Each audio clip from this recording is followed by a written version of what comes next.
This is a brand new phone from a relatively new company called Nothing.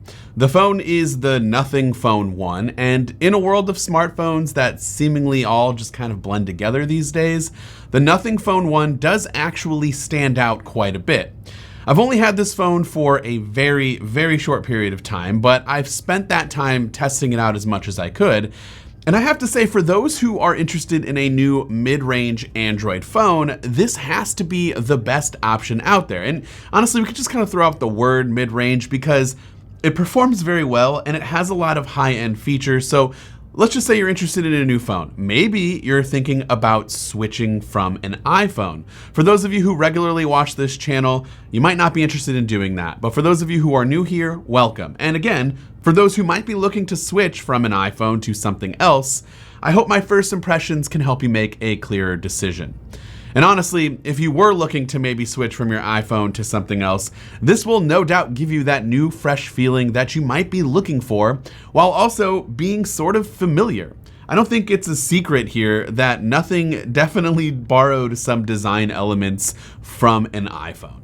I mean, the placement of the buttons, the style of this aluminum frame with its squared off edges, even the way it feels in the hand, the antenna bands, etc. And although the back of this phone is definitely the most unique part about it, even the camera placement, again, I guess before the iPhone 13, even the cameras, they just kind of all look and resemble like an iPhone. And that's not a bad thing either. It honestly took some of the best parts about the iPhone's design and then improved upon them, while also just being incredibly unique with this LED glyph back. So let's just jump right into that back, shall we? This is definitely one of the coolest things that I've seen in a smartphone, and it does offer some actual functionality beyond just looking cool and being unique. Notifications and incoming calls can be customized and set to different glyph patterns that are built into the OS. And there's also custom sounds that kind of go along with it so that you know what type of notification is incoming or who's calling you without having to flip your phone over and interact with the display.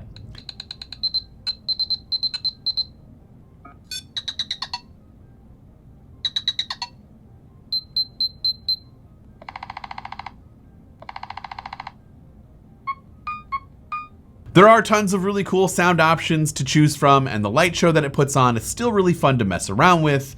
It hasn't lost its luster by any means, but with that said, I do really think that while I like this idea, it's going to be hard to take advantage of that functionality and make it useful for those who aren't just used to doing something like this. And so if you decide to set custom options for different contacts and for different notifications, it's going to take some work for you to get used to what exactly you set, what glyph you set for your contacts, what glyph you set for notifications.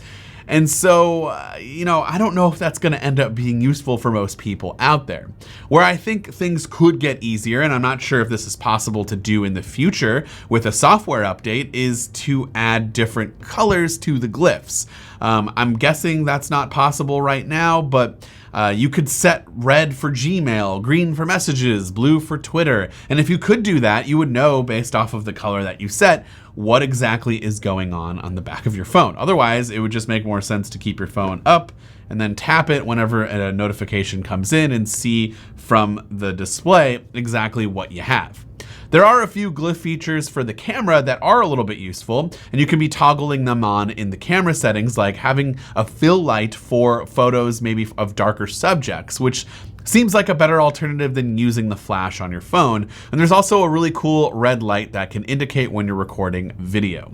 Again, I don't know how many times I'm going to say this, but I do think the glyph back is one of the coolest parts of this phone and one of the most unique things I've seen on a smartphone, but it also could be a large part of the criticism right now based off of its current functionality.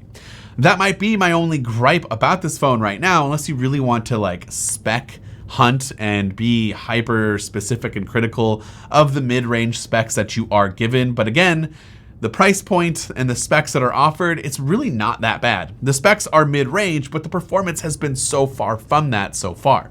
I've really had no issues when using this device. And again, I use my phone for basic phone things of these days, like browsing Twitter, answering emails, watching YouTube and TikTok videos, just basic 21st century phone related things. I really don't spend a lot of time making phone calls. And so, that's kind of why I am a little bit more critical of the back being a phone call and notification specific feature, when in reality, I don't get a lot of phone calls these days. So I'm not sure how specific and useful that feature is going to be to me. I think the good performance has a lot to do with Nothing OS, which is a skin over Android 12.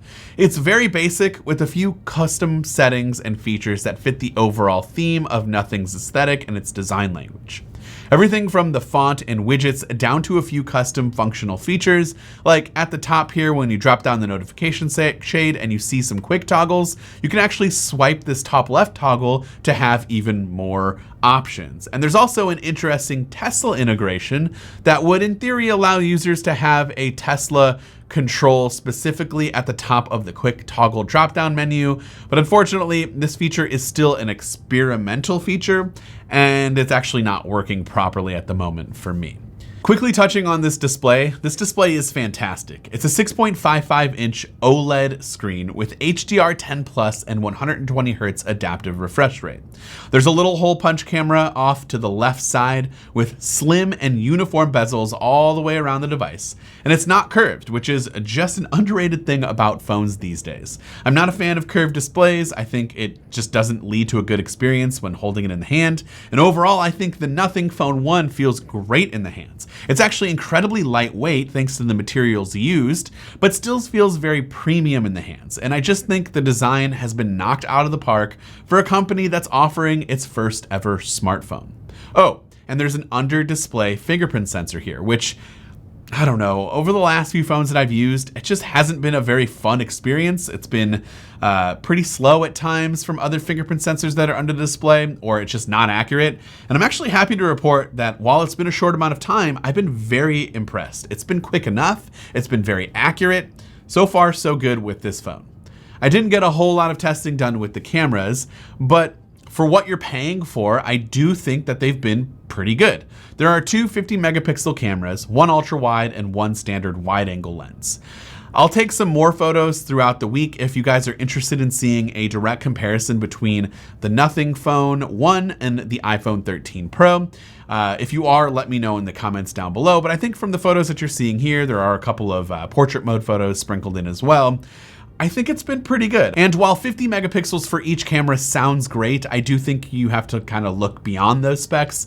And honestly, the pictures that I've gotten for the price range has been pretty good and definitely suitable for those who are looking at picking up this phone. Now, speaking of the price, this phone currently comes in at £399 for the 8GB of RAM, 128 gigs of internal storage base model. There's also another 8GB 256 model, or you can bump the RAM up to 12 gigs, sticking with 256 for internal storage.